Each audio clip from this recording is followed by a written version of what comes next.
Hi, it's Steve. Today we'd like to show you how to change the inlet water valve on your refrigerator. It's a really easy job. Let me show you how we do it. Now to do this repair, the first thing we'll need to do is to turn off the inlet water supply to the refrigerator. We'll also want to disconnect the power, so pull the refrigerator far enough forward that you can unplug it, or locate the electrical panel, turn off the appropriate breaker, or remove the appropriate fuse. Now once we've done that, we'll open up both doors on this model, and we're going to remove all of the shelving on the right hand side, as well as the crisper glass, crisper frame, and the two crispers. Now with the shelving out of the way, our next step will be to lower this filter cover down. So simply depress the little locking tab at the front, lower it down, and then we'll unhinge it at the back. So you'll basically need to just spread those wings at the back away from the hinge pins and pop it off. Now if there's a water filter in your model, it is fine to just leave it in place. Now next we'll need to remove this access cover. You'll note that there are 4 slotted openings on that cover that have plastic tabs hidden behind there. So we'll need a flat blade screwdriver, and we're just going to each of those openings. On the top ones, we're going to pry it towards the side of the cover. Then the 2 lower ones, we'll pry downwards on them. Once you've released all 4 tabs, lower the cover down and lift it out of the way. Now that will expose another tab for this top cover. Again, we'll use a flat blade screwdriver. We're just going to reach in, press downward on that tab a little bit, and then we can lift that access panel away. Now to release this valve from the back wall, you'll note that there are 3 plastic tabs that secure it in place. If we lift up firmly on the base of that valve, we should be able to clear that bottom tab, and then we'll just pivot it towards the center of the cabinet to release it from that right hand tab. If need be, you can use a flat blade screwdriver to release that one tab. Lift up on it enough,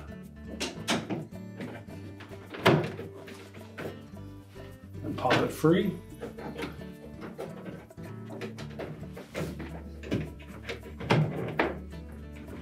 Now, once you've cleared all 3 of those tabs, you can then pull the water lines away from the channel.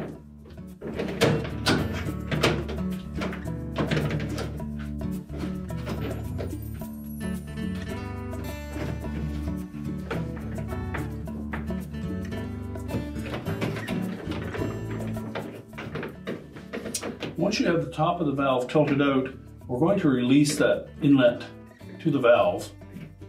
And to do so, you'll note that there is a small collar on that connector. What we need to do is to push that collar into the valve while pulling upward on the tubing.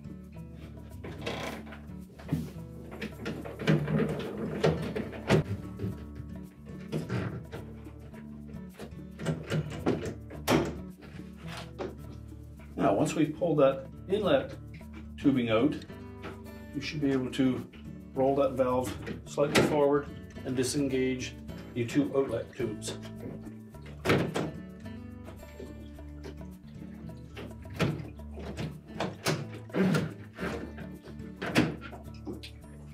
Once you pull those out of the raceways, you can again just compress those 2 collars individually and release the tubing.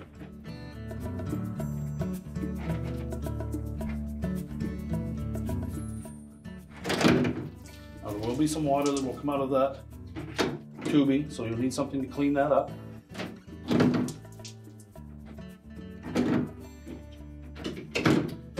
Now all that remains is to disconnect the wire harnesses to the valve.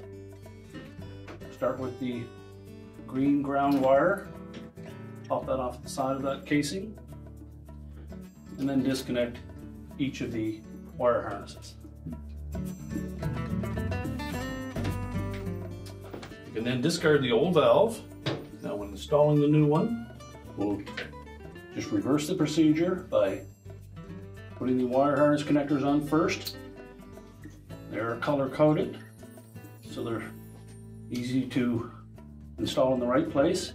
We'll reconnect the ground wire and then each of the individual outlets. And to do so, just first inspect that tubing, make sure that there are no burrs on the ends of the tubing. And if so, you'll need to trim it a little bit off. Then push them firmly into the valve until they bottom out.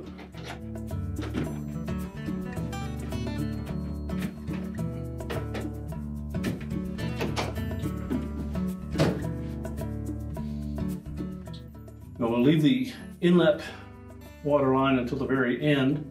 So next we'll position that valve and tubing into the right channels first.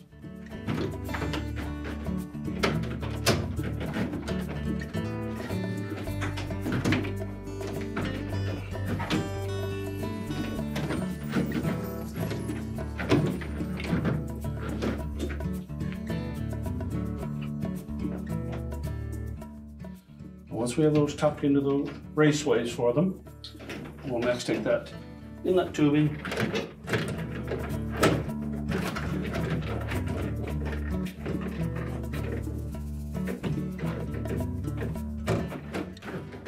line it up with the valve and press it firmly down into place. Now we're ready to push the valve into the locking tabs.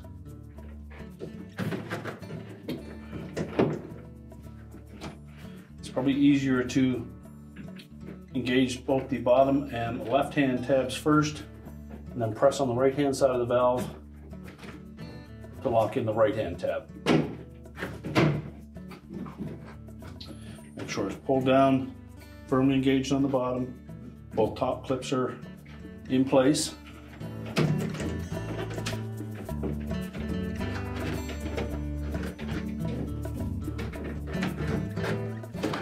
Then reroute that water line to the reservoir into the raceway.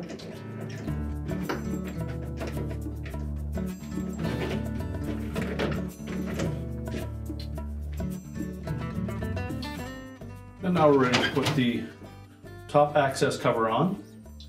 There are two U-shaped clips on either end that will fit over the hinge pins. And then just pivot it up into place. And then press on the bottom to snap it in that center connector. Next, we'll install the main access panel. We'll begin by putting the two arrowhead tabs into the slotted openings on the bottom.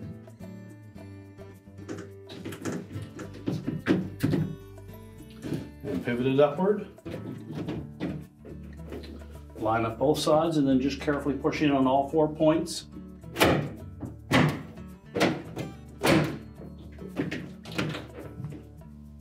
Once that's properly engaged, we can then put the filter cover on.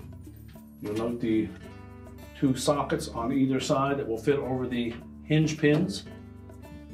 So just cup one of the hinge pins at first, and then just spread that back side of that cover just enough to clear the opposite hinge pin until it pivots freely on both of them. Then snap it up into place. And now we can begin to put the shelving back in place. Now, once we have our shelves back in place, we can then turn the power back onto the refrigerator and the water supply, and your repair is complete.